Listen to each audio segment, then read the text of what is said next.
Être ou ne pas être? Ici, on ne se pose plus tellement la question. Ce bois feuillu est exploité depuis 1946 par la scierie Lefebvre.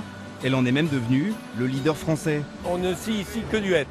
Et qu'est-ce que nous faisons dans ce hêtre-là? 75% des grumes, c'est-à-dire la belle bille est transformée pour faire du meuble, en planche qui est étuvée, séchée pour faire du meuble.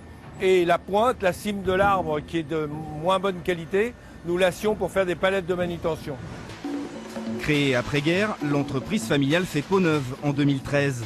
5 millions d'euros investis pour une découpe high-tech au millimètre. Le tronc brut est analysé, on l'écorce, prêt à faire la planche. Contrôle vidéo et laser, la production est suivie pas à pas. On était à 50 mètres cubes en janvier, quand on a mis en route. Aujourd'hui, on est à 150 et on veut monter à 200 mètres cubes de planche jour. L'équivalent d'une centaine d'arbres chaque jour. Et ici, rien ne se perd, tout se transforme. Écorces d'arbres et chutes finissent dans cette chaudière biomasse flambant neuve. C'est très écologique et c'est aussi très économique, puisque les écorces, on ne sait pas trop quoi en faire. C'est un peu comme dans le cochon, là on utilise tout de l'agrume.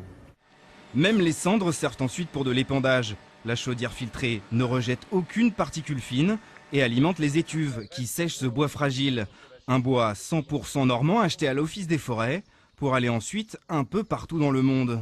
Il va faire des meubles dans le Maghreb, Algérie, Tunisie, Maroc, ou alors encore un peu plus loin, il va prendre la Grande Mer pour aller en Chine, au Vietnam, en Indonésie, en Malaisie, dans tous ces pays où il y avait beaucoup de bois et qui aujourd'hui achètent du bois européen faute d'avoir suffisamment de ressources.